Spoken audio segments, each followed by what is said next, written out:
Hi hello friends, welcome back to Media Talks. நான் உங்கள் Mounika. So வீக்கா மேலே நம்ம எவ்வளோ பாசம் வச்சுருக்கோமோ அதே மாதிரியே வந்து பார்த்திங்கன்னா எம்என் டீம்லேயுமே நிறைய பேர் வந்து அந்த மாதிரி தான் இருக்காங்க. ரைட்டராக இருக்கட்டும், எடிட்டராக இருக்கட்டும், எல்லாருமே நமக்கு பேக் டு பேக் வந்து ஃபேன்ஸ்க்காக அப்டேட் கொடுத்துட்டு இருக்காங்க. ஸோ அந்த வகையில் நம்ம எடிட்டர் இருக்காங்களே வினோத் ப்ரோ, அவங்க வந்து பார்த்திங்கன்னா நம்ம விஜய் வந்து வேறு லெவல் செம்ம மாசான ஒரு ஃபோட்டோ ஒன்று ஷேர் பண்ணியிருக்காங்க. எடிட் பண்ணும்போது அந்த ஒரு ஃபோட்டோவை ஷேர் பண்ணியிருக்காங்க. ஸோ லோடட் அப்படின்னு போட்டுட்டு நம்ம ப்ரொமோ ரிலீஸ் பண்ணியிருந்தாங்க இல்லையா, ஸோ அதை வந்து ஷேர் பண்ணாங்க. ஏன்னா ப்ரொமோக்கு இதுக்கும் சம்மந்தமே இல்லை, இதை ஷேர் பண்ணியிருக்காங்களே அப்படின்னு சொல்லி உங்களோட மனசு எனக்கு புரியுது.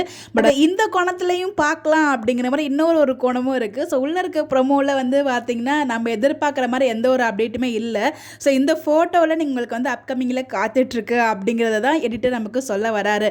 ஸோ நாளைக்கு எபிசோட் நம்ம எதையுமே எதிர்பார்க்க முடியாது. எனக்கு தெரிஞ்சு நாளைக்கு எபிசோட் இது எதுவுமே இருக்காது. மேபி சண்டே ப்ரொமோ ஆர் மண்டேக்கு அப்புறம் இந்த சீன்ஸ் வரும். ஆனால் இந்த லுக்கில் செம்ம மாசாக இருக்காருங்க நம்ம விஜய். ஸோ அது ஃபஸ்ட்டு நம்ம டக்குன்னு பார்க்கும்போது வேறு மாதிரி நான் தப்பாக நினச்சிட்டேன்.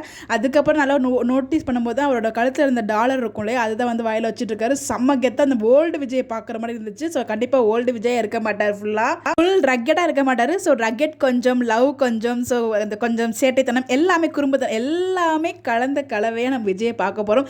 எப்படா அந்த சீன்ஸ்லாம் வரும்னு சொல்லி நான் ரொம்ப வெயிட் பண்ணிட்டு இருக்கேன். இந்த மாதிரி பேக் டு பேக் அப்டேட்லாம் பார்க்கும்போது ஒரு பக்கம் டேரக்டர் சார் அப்டேட் கொடுக்குறாரு, இன்னொரு பக்கம் ரைட்டர் சார் கொடுக்குறாரு, இந்த பக்கம் வந்து பார்த்தீங்கன்னா எடிட்டர் சார் கொடுக்குறாரு. அதெல்லாம் பார்க்கும்போது நமக்கு இன்னும் ரொம்ப ஹைப்பாக இருக்குது. ஸோ சீக்கிரம் அந்த சீன்லாம் கொண்டு தான் நல்லாயிருக்கும் நான் நினைக்கிறேன். பார்ப்போம். ஸோ இந்த ஃபோட்டோ பார்க்கும்போது உங்களுக்கு என்ன தோணுன்னு சொல்லி மறக்காமல் கமெண்ட்டில் சொல்லுங்கள். Bye by.